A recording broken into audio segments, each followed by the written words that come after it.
Boa tarde. Esta é a terceira aula do curso Introdução à Sobrecerteza de Wittgenstein, segundo semestre letivo de 2021, no programa de pós-graduação em filosofia da URGS. Na aula passada, nós demos uma olhada na genealogia das concepções que Wittgenstein expõe no tratado sobre a relação entre verdade e significado. Vimos como, contrapondo-se a Frege e alinhando-se a Russell, cuja teoria das descrições Wittgenstein aceita e incorpora integralmente ao Tratados, Wittgenstein rejeita a possibilidade de que o sentido de uma proposição possa depender da verdade de qualquer proposição, seja ela própria, seja uma outra proposição. É a via pela qual Wittgenstein determina a necessidade lógica transcendental, portanto, a lógica é transcendental, ele escreve no Tratados, de que os nomes logicamente simples que compõem as proposições elementares designem objetos que são simples também. Objetos, portanto, acerca dos quais a questão da existência ou da inexistência não se põe. Eles são existentes necessários. O Russell havia notado que o referente de um nome próprio em sentido lógico estrito não podia não existir. Porém, a esse não pode não existir, Russell atribuiu uma interpretação epistemológica. Objetos que não podem não existir para Russell são objetos cuja existência não pode ser posta em dúvida. Posso duvidar da existência de Hamlet? Posso. Portanto, Hamlet não é um nome próprio. Posso duvidar da existência de outras pessoas? Posso duvidar da existência de Vladimir Putin? Posso. Portanto, Vladimir Putin não é um nome próprio em sentido lógico estrito. Russell foi levado por essas considerações a tese de que na linguagem corrente, na linguagem ordinária, só existem duas expressões que são nomes lógicos em sentido próprio, nomes logicamente próprios. E esses são o demonstrativo isto, que não pode nunca ser usado na ausência de um referente. Quando eu digo isto, eu estou forçosamente falando sobre alguma coisa, seja qual coisa, que coisa for, eu posso até não saber de que coisa eu estou falando. Eu fecho os olhos, aponto numa certa direção e digo isto é vermelho. E disse algo verdadeiro ou falso daquilo para o que, sem saber, eu apontei. Russell considerava, a época que escreveu o artigo Knowledge by Acquaintance and Knowledge by Description, que o pronome da primeira pessoa eu também era uma expressão assim diretamente referencial.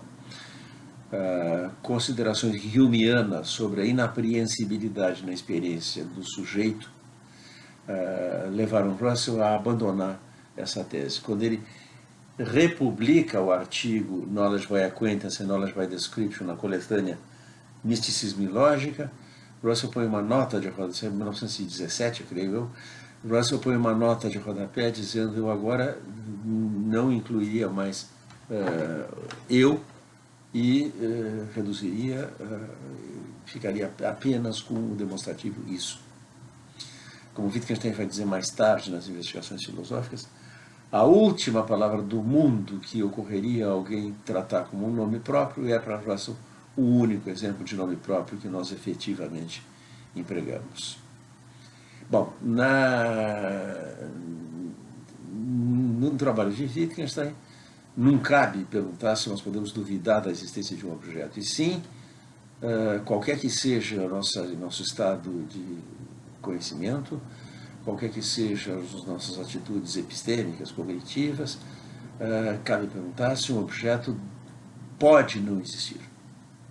Esse pode não existir está tomado em sentido estritamente metafísico. Ou, seria o caso de dizer, lógico-metafísico, já que a metafísica para Wittgenstein não é senão uma projeção da lógica.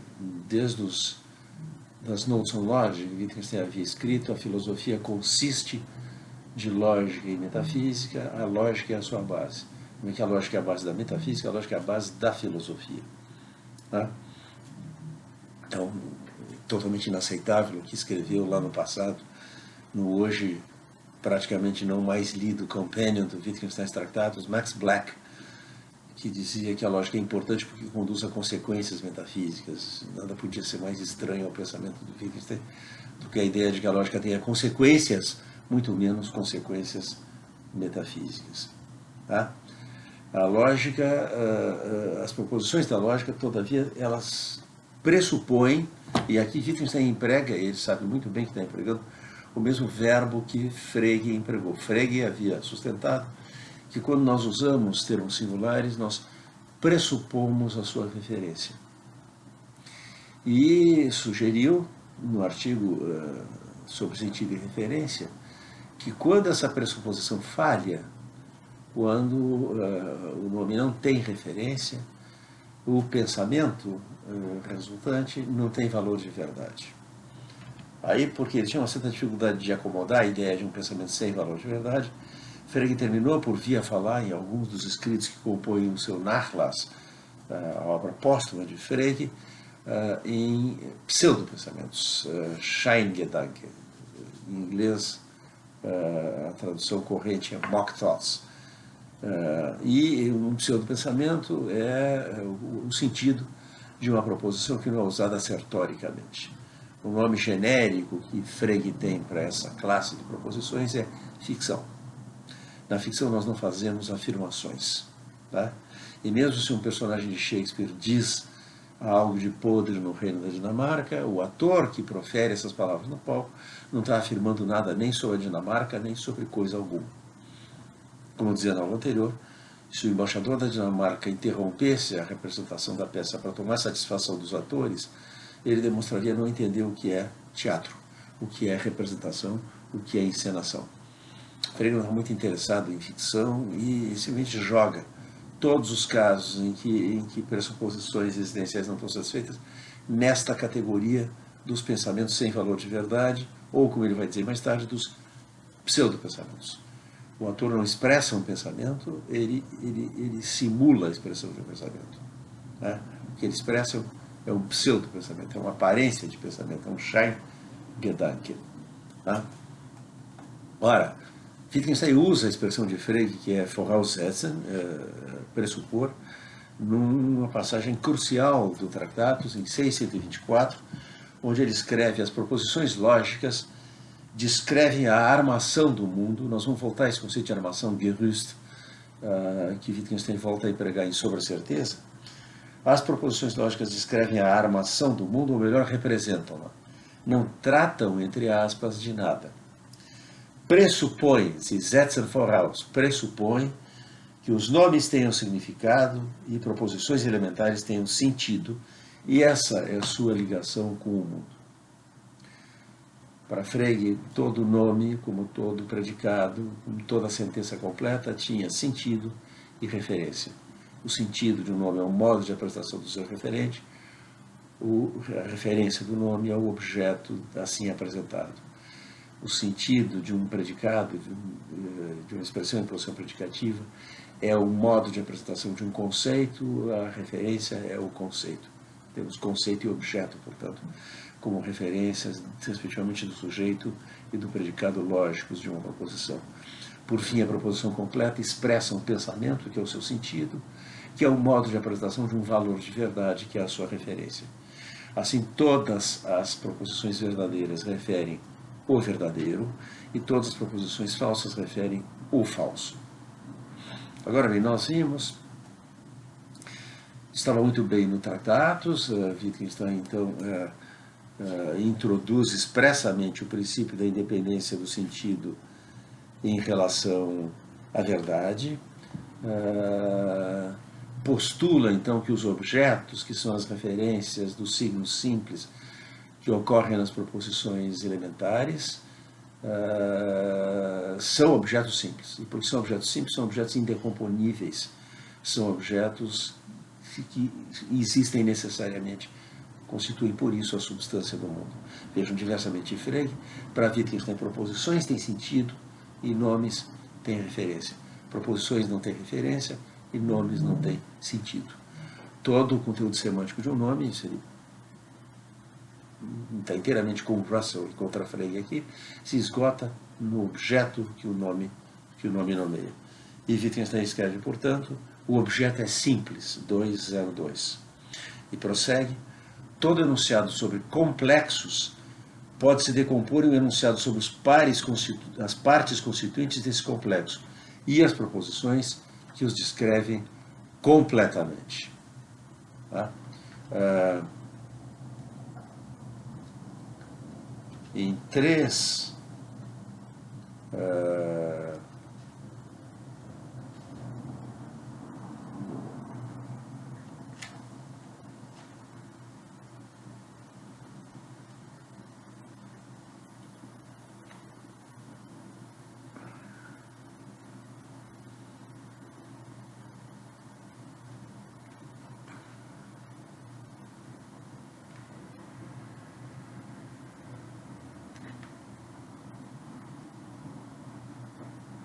Deixa eu dar uma pausa que eu estou aqui distraído.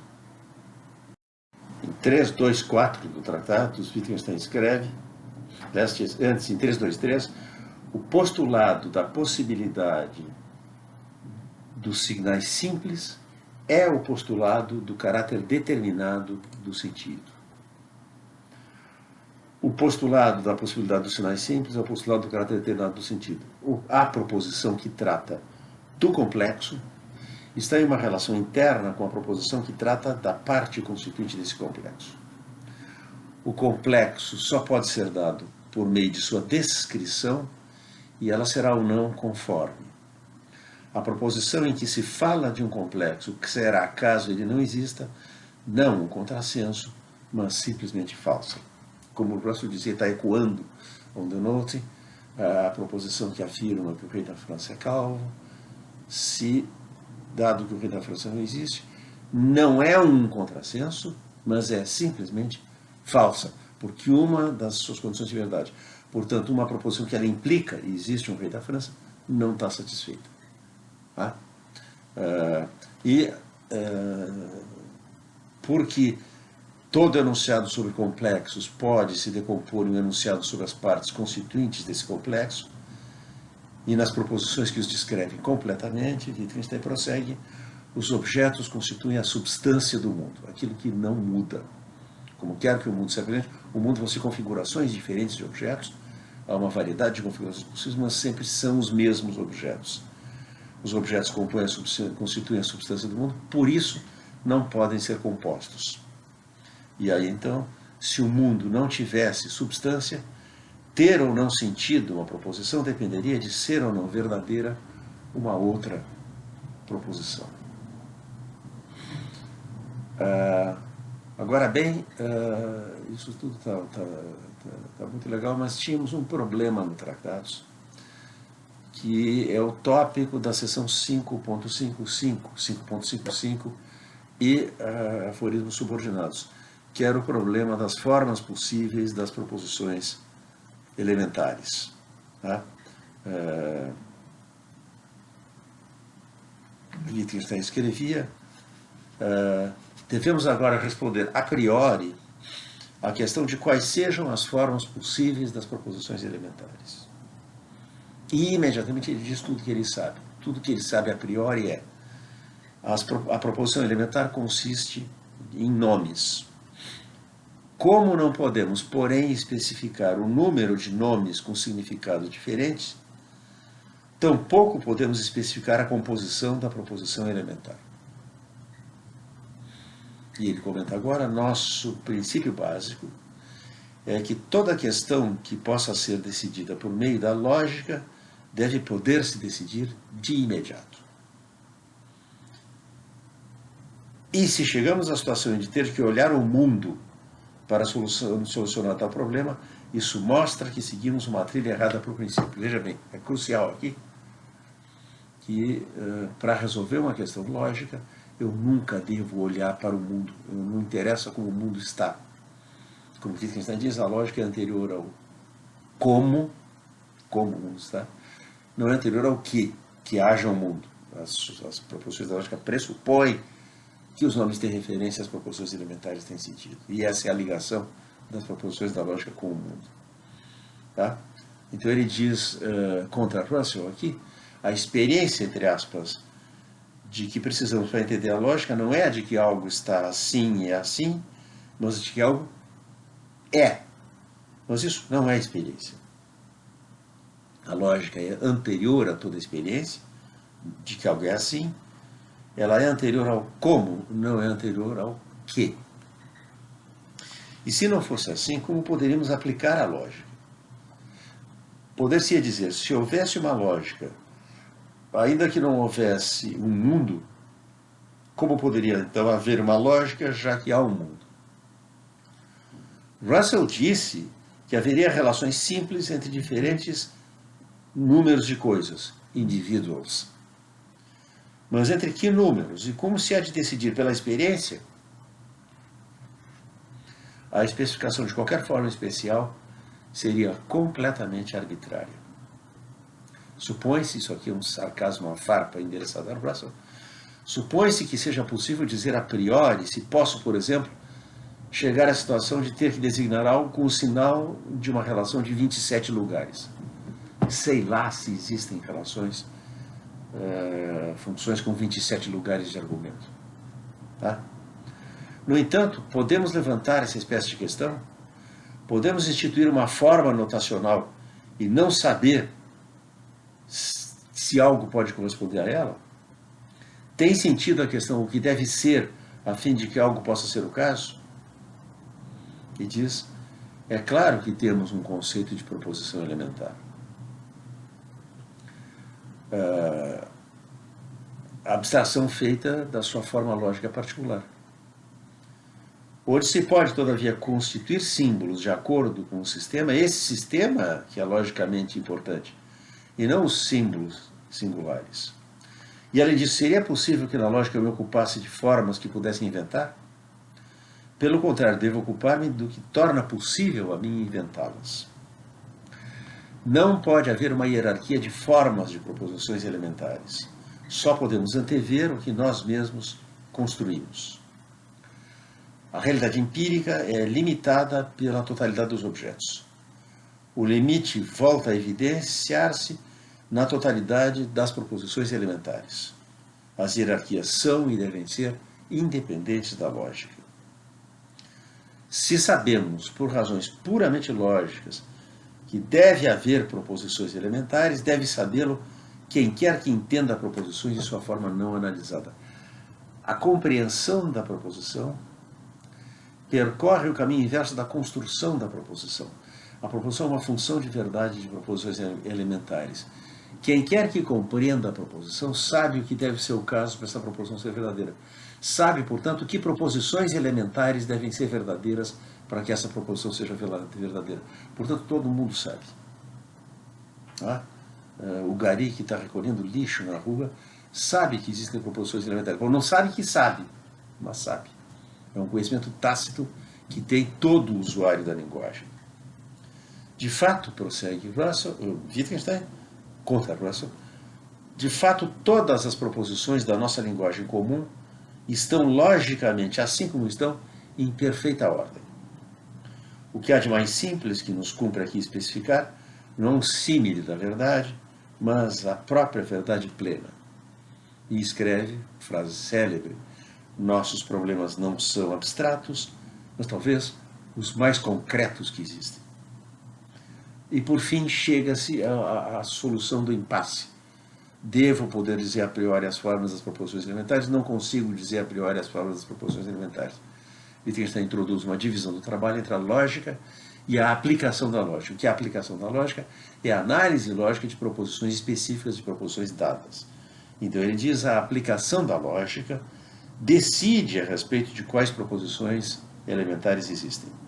O que vem com a aplicação, a lógica não pode antecipar. Isso é claro. A lógica não pode colidir com sua aplicação. Mas a lógica deve manter contato com sua aplicação. Portanto, a lógica e sua aplicação não se podem sobrepor. Se não posso especificar a priori as proposições elementares, querer especificá-las deve redundar em contrassenso manifesto. Agora bem, quando Wittgenstein retornar à filosofia em 1929, o que ele vai anunciar é precisamente o resultado de uma inesperada e espetacular colisão entre a lógica e sua aplicação. A aplicação da lógica vai... Porque o que ele está dizendo aqui é o seguinte, olha, eu não sei o que a aplicação da lógica vai encontrar. Eu tenho que fazer análise concreta de proposições concretas para saber o que a aplicação da lógica vai encontrar. Porém, diz ele, a lógica não pode colidir com a sua aplicação. Portanto, uma coisa eu sei, que no percurso da aplicação da análise de proposições, eu nunca vou encontrar proposições que não sejam funções de verdade de proposições elementares. Eu já tenho a forma geral da proposição e está excluído que eu possa encontrar contra-exemplos. Bom, aqui a grande novidade vai vir do exame daquilo que Russell havia chamado incompatibilidades sintéticas, de que Wittgenstein tratou nos aforismos 637, em que ele sustenta que a lógica só há necessidade lógica, né?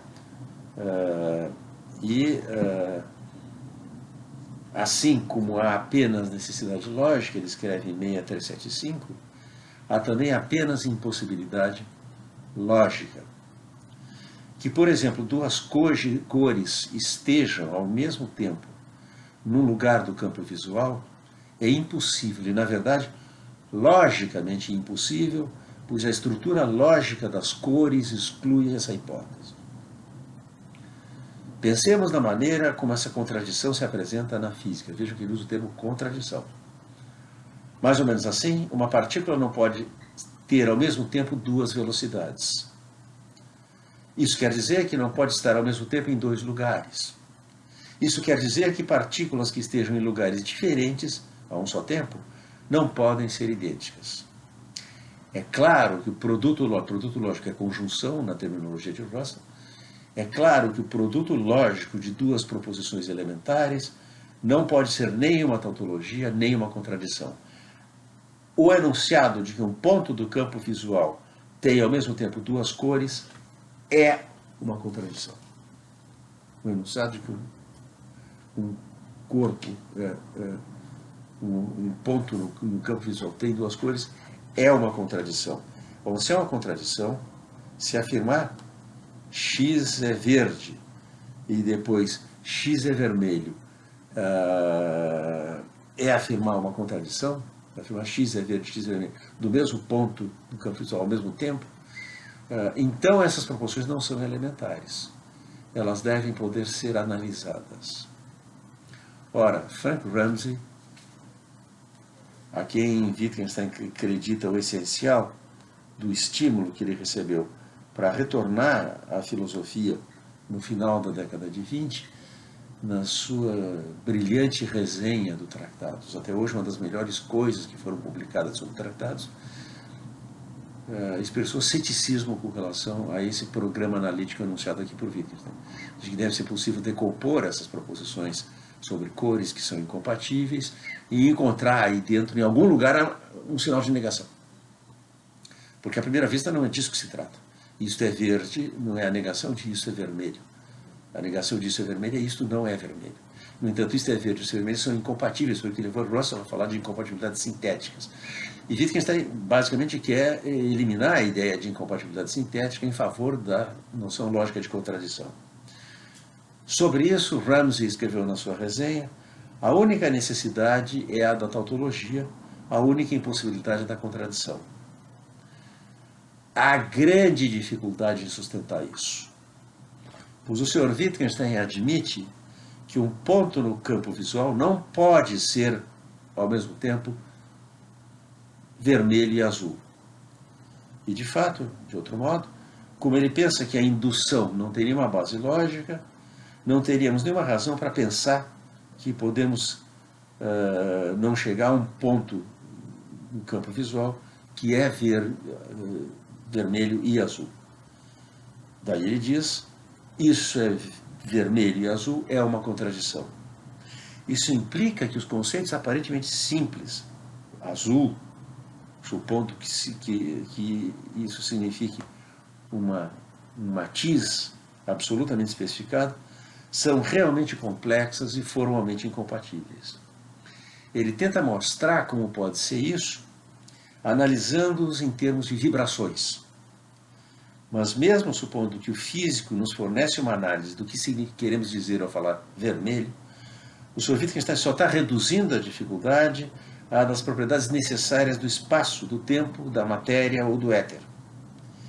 Ele explicitamente faz depender essa incompatibilidade da impossibilidade de uma partícula estar em dois lugares ao mesmo tempo. Essas propriedades necessárias do espaço e do tempo não parecem ser capazes de uma redução ulterior dessa natureza.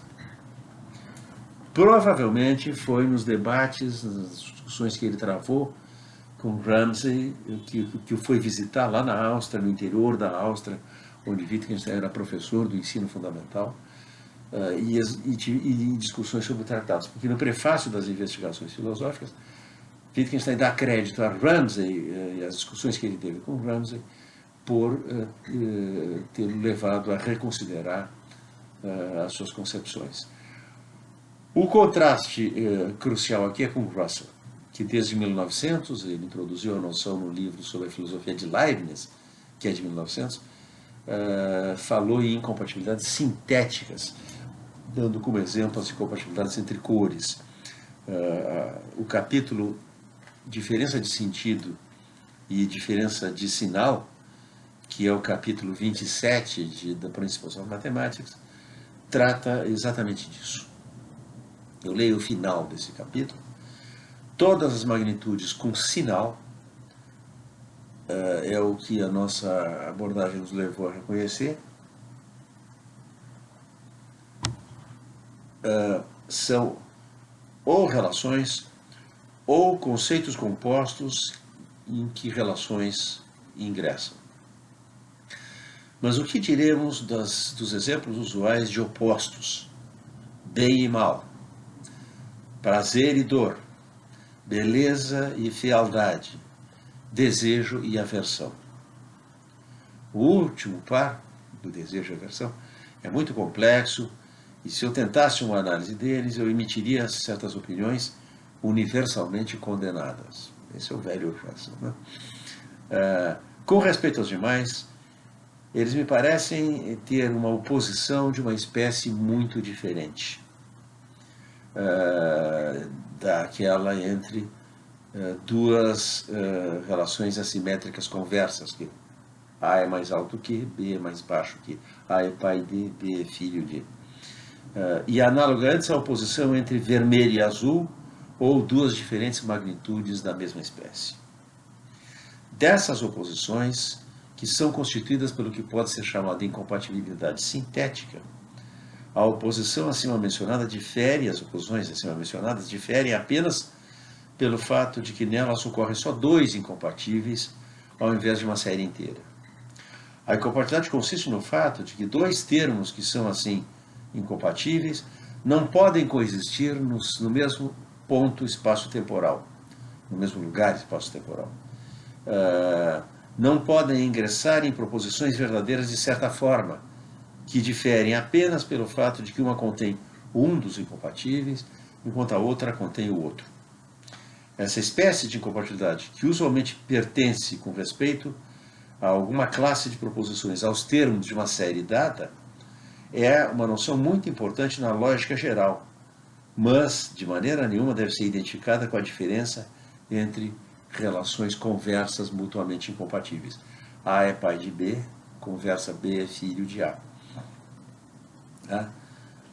Essas últimas são de fato um caso especial de incompatibilidade, mas é o caso especial que dá origem à diferença de sinal. Toda a diferença de sinal, e assim podemos concluir nosso argumento, é primariamente derivada de relações assimétricas transitivas, das quais pode ser estendida por correlação a termos variadamente relacionados com tais relações. mas tais extensões são sempre subsequentes à oposição original derivada da diferença de sinal. Veja que Russell diz que é uma noção central na lógica.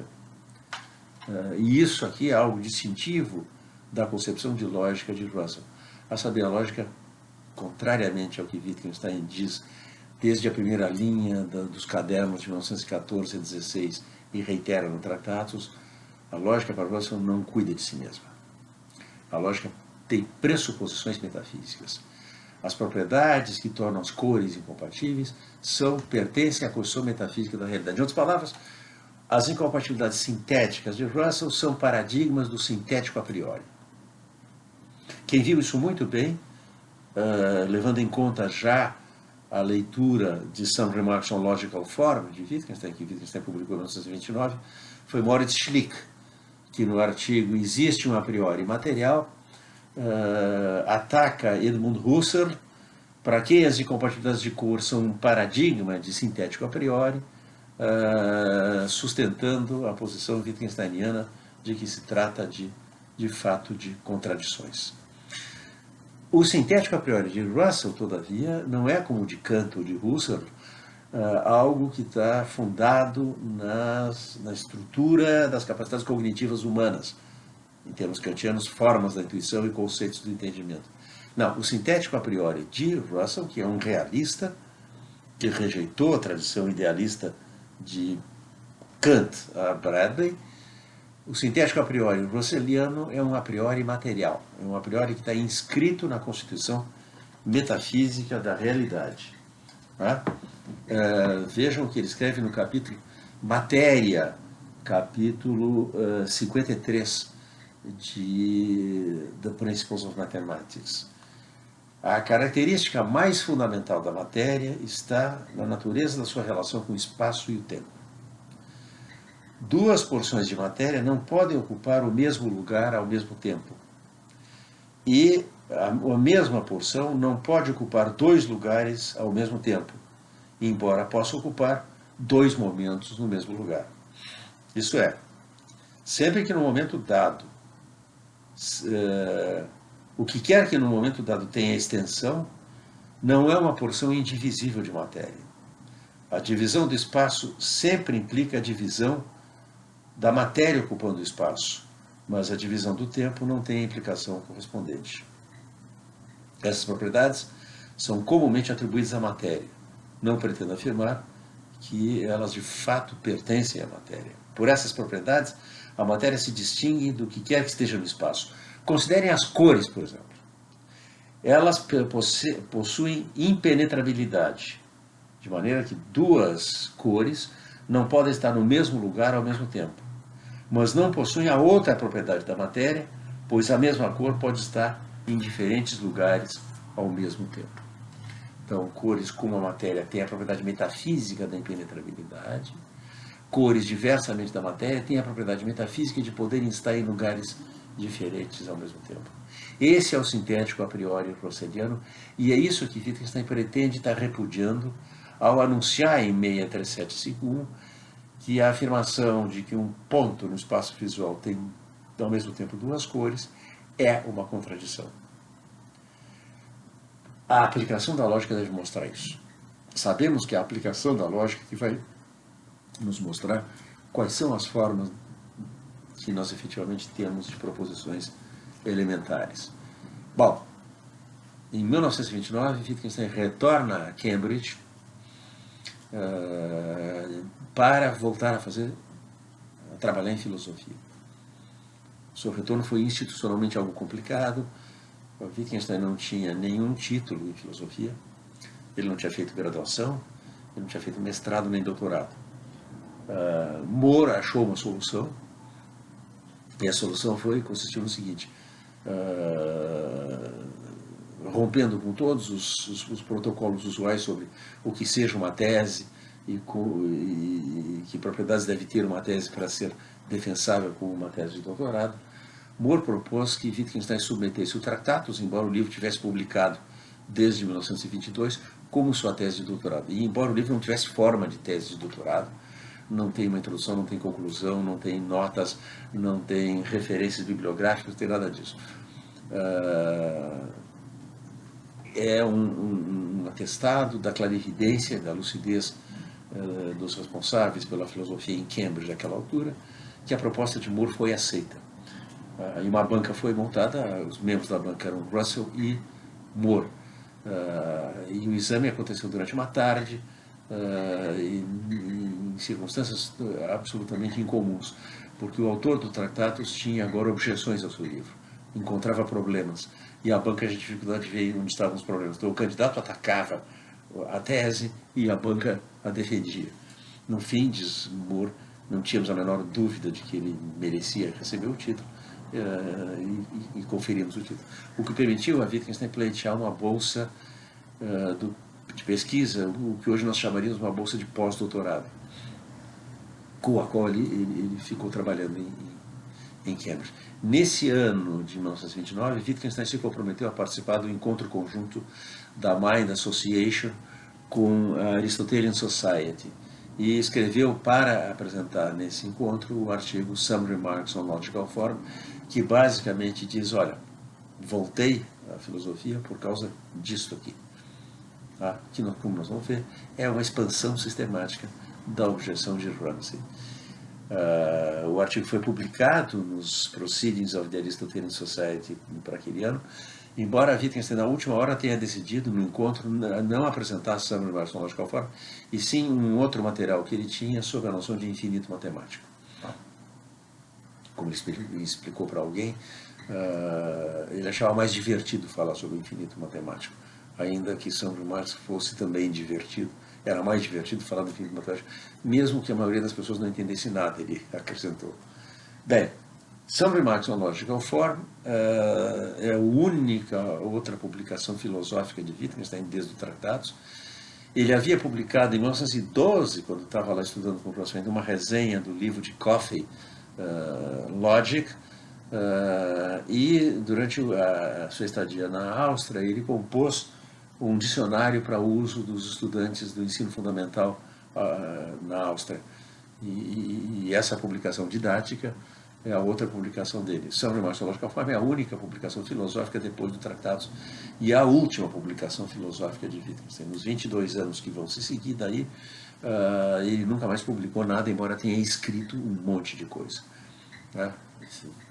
Elizabeth Anscombe, Rush Rhys e Georg Heinrich von Wright ficaram designados por Wittgenstein como os estudantes dele responsáveis por publicar do material inédito dele, tanto quanto eles entendessem que valia a pena de ser publicado de acordo com os critérios que entendessem os melhores. Mas Some Remarks ficou lá publicado nos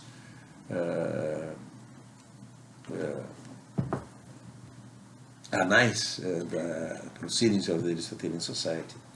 E é um texto, Wittgenstein escreveu em inglês e escreveu deliberadamente, tanto quanto possível, falando usando o mesmo léxico de Russell. Vejam como é que ele começa.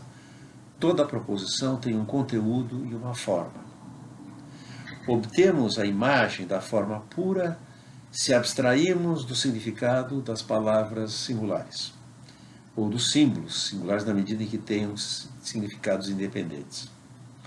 Isso é, se substituirmos constantes por variáveis na proposição.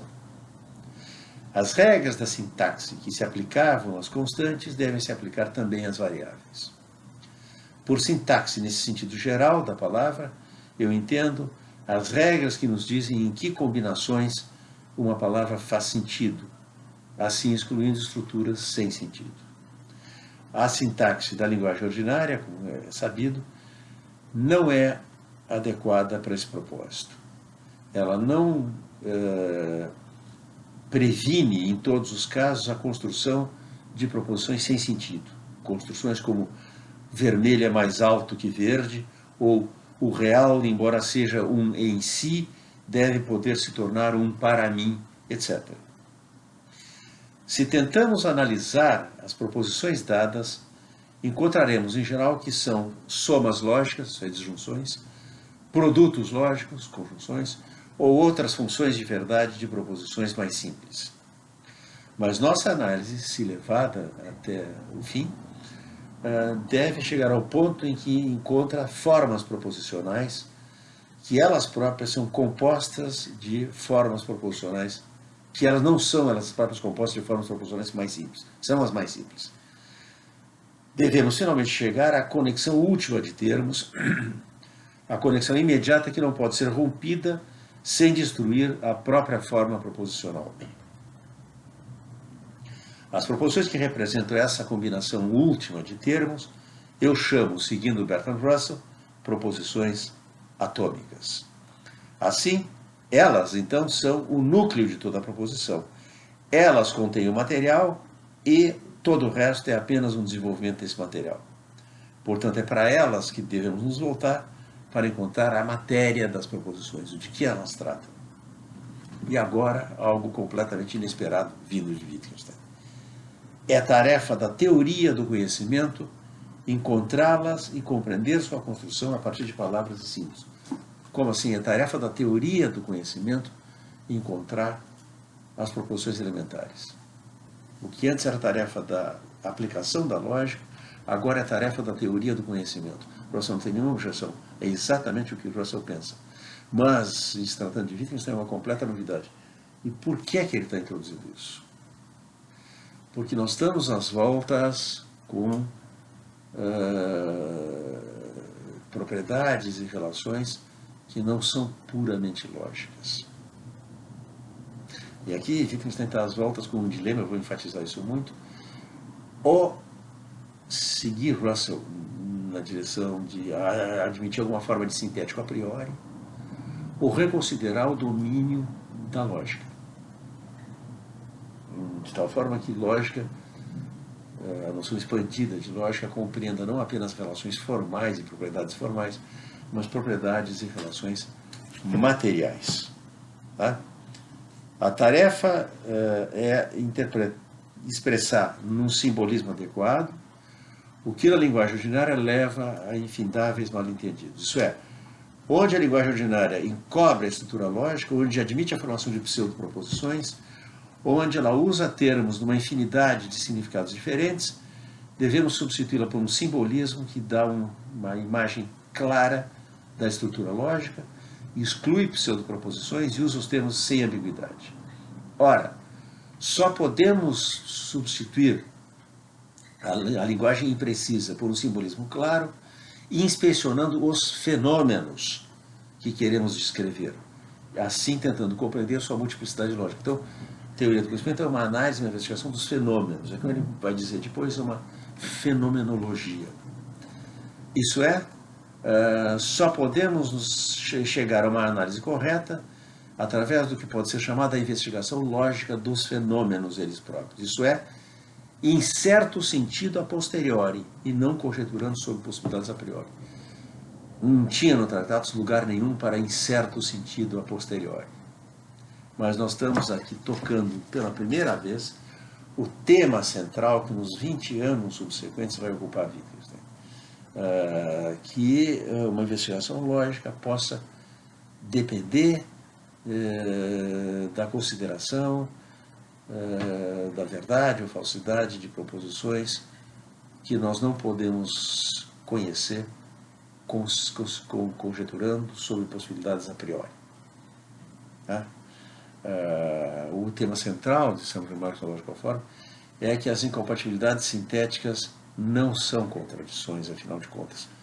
Russell e Ramsey tinham razão. A é verde, se referimos a um ponto no campo visual, A é verde e A é vermelho, não é uma função de verdade das proposições A é verde e A é vermelho. Essa conjunção não é uma função de verdade. Nós sabemos que a conjunção é falsa, mas o que determina a sua falsidade não é o modo de composição da proposição molecular pelas operações de verdade. Ele diz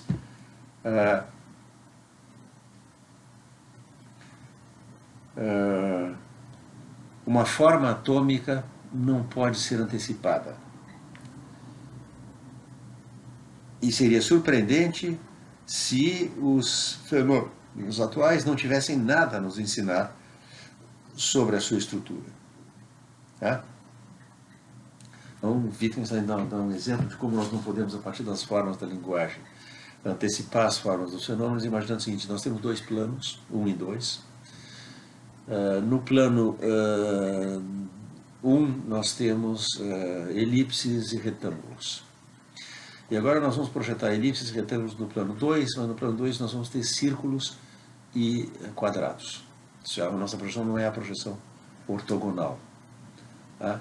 De maneira que, por uma mera inspeção do plano 2, onde eu tenho círculos e quadrados, eu não posso depreender, apenas se eu estou na posse do método de projeção que foi empregado, eu posso depreender quais eram as formas das figuras no plano 1.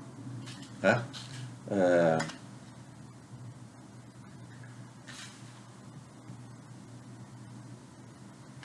E Wittgenstein diz, então, se agora tentamos chegar a uma análise efetiva, encontramos formas lógicas com pouca semelhança, escassa semelhança com as normas da linguagem ordinária. Encontramos as formas do espaço e do tempo. Não é Kant que está falando em formas do espaço e do tempo, é Wittgenstein.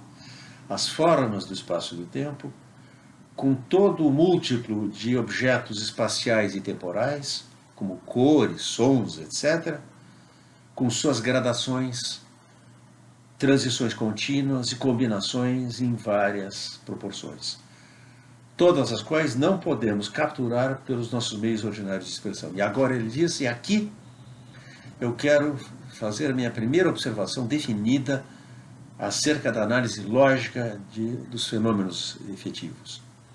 E é que, para sua representação, números racionais e irracionais devem ingressar na estrutura das próprias proposições atômicas. Ora, o que significa dizer que ingressam números na estrutura das proposições atômicas? Que elas não são logicamente independentes. Se eu digo que algo possui o grau 2 de, lá o que seja, digamos, no caso de uma cor de saturação, brilho e assim por diante, isso exclui que tenha o grau 4. Tá? Então, os números ocorrem aqui, a ocorrência de números nas proposições elementares a expressão do fato de que elas guardam relações de incompatibilidade entre si, mas essas relações não são a relação lógica de contradição. É precisamente o que Russell chamou uma incompatibilidade sintética. Tá? Quando ele diz, será claro para muitos de nós aqui, como é para todos nós na vida cotidiana, que isto é verde, isto é vermelho, é uma espécie de contradição, e não simplesmente uma proposição falsa. Tá? Considerem a tabela de verdade da conjunção, lá como o tratado já tinha estabelecido. É assim, né? Se P e Q são ambos verdadeiros, a conjunção é verdadeira, e em todos os outros casos a conjunção é falsa. Isso está supondo, naturalmente, a independência lógica de P e Q. Agora, vamos supor que P e Q não sejam verdadeiros e sejam de fato incompatíveis. Nesse caso, nós temos uma contradição. E a coluna dos valores de verdade fica assim. A conjunção é falsa em qualquer caso.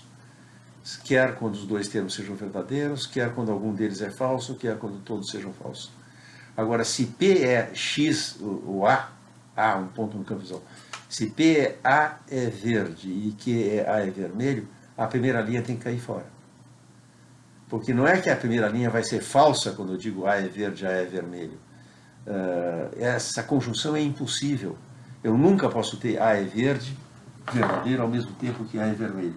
Portanto, desaparece a primeira linha da tabela de verdade e o que resta é isso. 3 linhas apenas. Ora, isso não é mais uma tabela de verdade. As possibilidades de verdade e falsidade de conjunções, disjunções, etc., não vão ser mais dadas por uma combinatória de valores de verdade das proposições elementares. Nós sabemos que a conjunção A é verde e A é vermelho é falsa. Mas o que determina a sua falsidade não é o modo de composição da proposição molecular pelas operações de verdade. Em suma, Se nós entendemos lógica como sinônimo de lógica formal, que é como a lógica é entendida no Tratatus, então a incompatibilidade é determinada por um fato extralógico, como Russell pensava. Abre-se para Wittgenstein aqui um dilema, é a primeira grande escolha que ele tem que fazer ao retornar à filosofia e dizer, olha, tem uma coisa aqui no Tratatus que não funciona. Tem uma coisa no Tratatus que não funciona, não é tudo, não tá tudo mal. Como Enscombe testemunha, Wittgenstein costumava dizer aos seus alunos que o Tratatus não estava todo errado. O Tratatus não era um saco de ferro velho querendo se fazer passar por um relógio, era um relógio que não dava a hora certa. A tarefa de Wittgenstein daí em diante é acertar esse relógio. Agora bem, aqui abre-se um dilema. Ou ele mantém a concepção de lógica, que identificava a lógica com lógica formal, e tem que introduzir alguma forma de sintético a priori, então tem certas verdades que são pressuposições para haverem certas relações lógicas. Então, pela primeira vez, a ideia de que a verdade de uma proposição não de que o sentido de uma proposição não depende da verdade de nenhuma outra está sendo posta em xeque. Esse pilar da filosofia do Tratatus está abalado agora.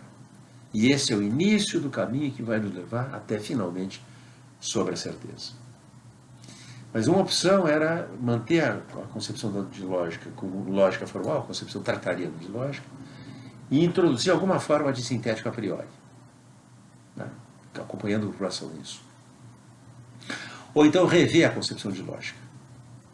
A partir da seguinte ideia, tudo que for condição por uma proposição implicar ou ser implicada por outra proposição, toda forma de dependência ou independência entre proposições é matéria da lógica. Ora, eu vou tratar de mostrar para vocês que foi a segunda alternativa que Wittgenstein abraçou.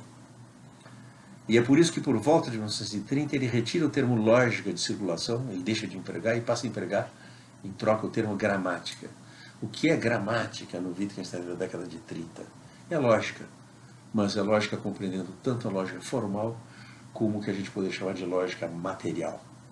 Wittgenstein vai começar a dar exemplos de inferências que a lógica formal só referendaria se as tratasse como entinemas.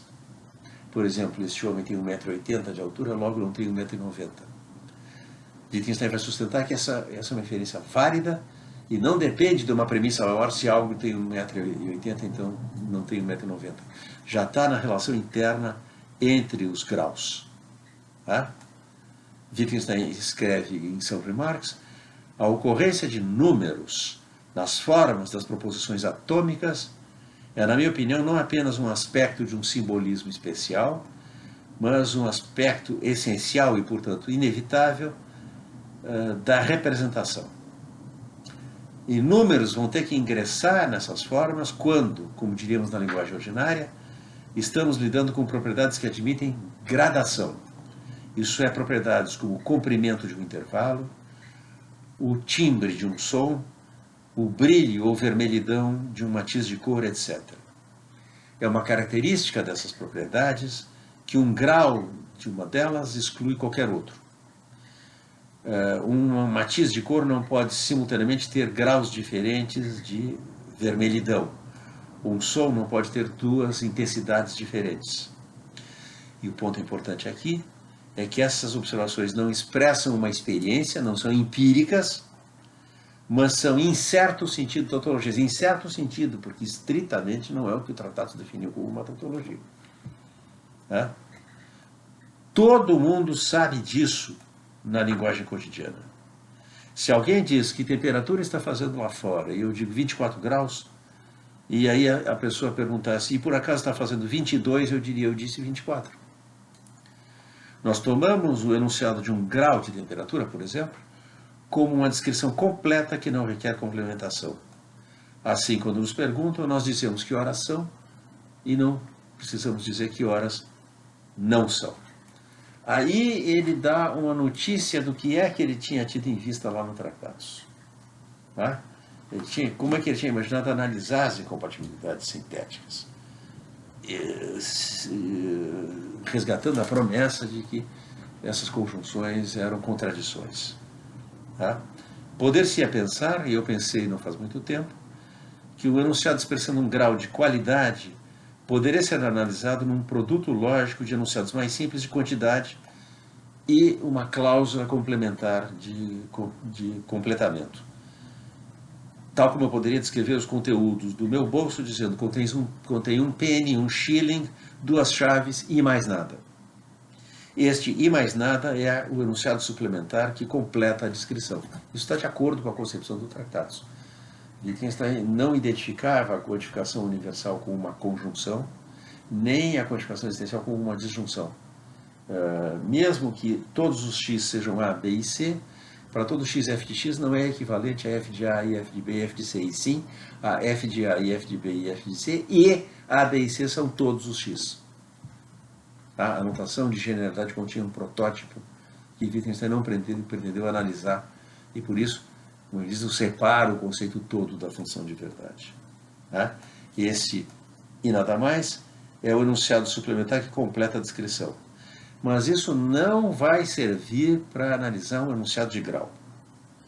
Pois chamemos a unidade de, digamos, brilho B.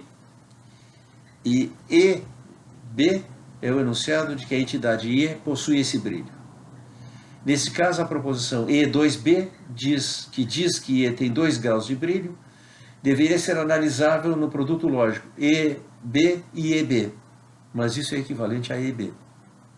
Chove e chove não quer dizer que chove mais. Chove e chove é equivalente a chove. Se, por outro lado, tentamos distinguir entre as unidades e, por conseguinte, escrevemos E2B igual a EB e EB', supomos 2 unidades diferentes de brilho. E, então, se uma entidade possui uma unidade, surge a questão de qual dessas duas, B ou B', ela possui, o que é claramente absurdo. Eu sustento que o enunciado que atribui um grau a uma qualidade não pode ser analisado ulteriormente, já é elementar.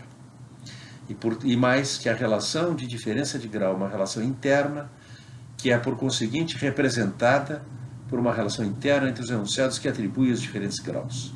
Isso é, o enunciado atômico deve ter a mesma multiplicidade que o grau que atribui, de onde se segue que números devem ingressar nas formas das proposições atômicas. A exclusão mútua de enunciados inanalisáveis do mesmo grau contradiz uma opinião publicada por mim alguns anos atrás, que necessitava que proposições atômicas não pudessem se excluir entre si. Eu digo aqui deliberadamente excluir e não contradizer, porque há uma diferença entre essas duas noções. E proposições atômicas, embora não se possam contradizer, podem excluir-se umas às outras. Então, o que acontece agora é que nós chegamos a um estágio em que o significado das proposições elementares deve ser levado em conta para avaliar relações de dependência lógica. Chegamos ao estágio em que nós estendemos a noção de lógica para abarcar validades e invalidades materiais. Inferências materialmente válidas, como esta mesa tem 1 metro de comprimento, logo não tem 2 metros. Passamos a tratar como parte da lógica toda a proposição cuja verdade seja condição do significado de alguma proposição. Condição de que ela signifique o que signifique e não outra coisa. De que tem as relações de dependência que tem e não outras. Isso aqui já é suficiente para pôr por terra o princípio da independência do sentido em relação à verdade.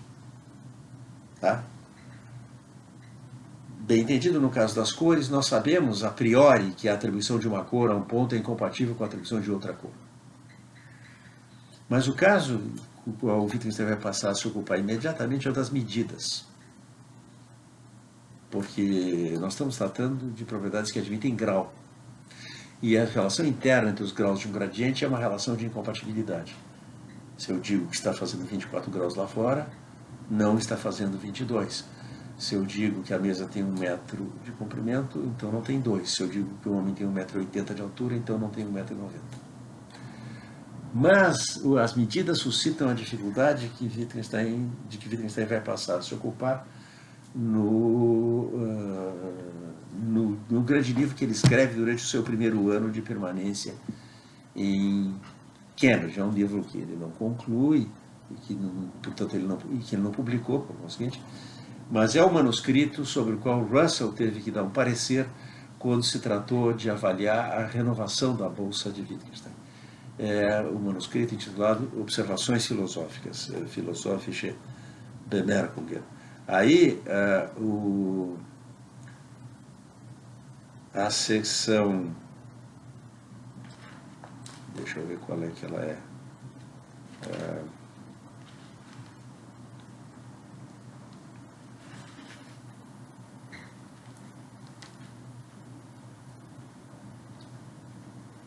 oito, reproduz a análise de Sundry Marx on Logical Form.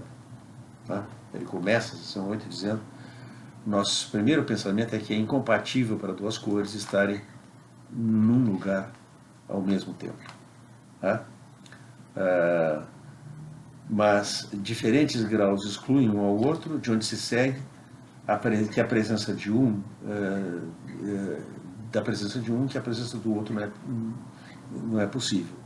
Nesse caso, duas proposições elementares podem se contradizer. Agora, a noção de contradição não é mais a noção lógico-formal do Tratados. É aquilo que ele chamou interinamente de exclusão em Some Remarks on Logical Form. As duas proposições, como ele diz, que atribuem duas cores, colidem no objeto. Tá? E, na verdade, o que isso significa é o conceito de proposição elementar perde agora toda a sua significação antiga. As regras para e, ou, não, etc., que eu representei por meio da notação verdadeiro e falso, são parte da gramática dessas palavras, mas não o todo. A lógica do Tratados, em suma, é incompleta. No sentido preciso em que nós falamos que sistemas formais são incompletos. Há relações lógicas que o sistema não captura. O conceito de coordenadas independentes e descrições é que as proposições conjuntas, por exemplo, conjugadas através do e, não são independentes, formam uma imagem e podem ser testadas para sua compatibilidade ou incompatibilidade. Na minha velha concepção de proposição elementar, não havia determinação do valor de uma coordenada. Embora a minha observação de que um corpo colorido está num espaço cromático, isso estava no Tratados, já devia ter me posto a caminho. Uma coordenada da realidade só pode ser determinada de uma vez. Tá? As operações de medida vão dar um sentido agora preciso à ideia de que as proposições cuja verdade é condição do sentido das proposições que nós empregamos, as palavras, portanto, as proposições que são condição do sentido, cuja verdade é condição do sentido de outras proposições, compreenderão inclusive proposições empíricas, e essa descoberta é que vai culminar em sobre a certeza. É o assunto da nossa próxima aula.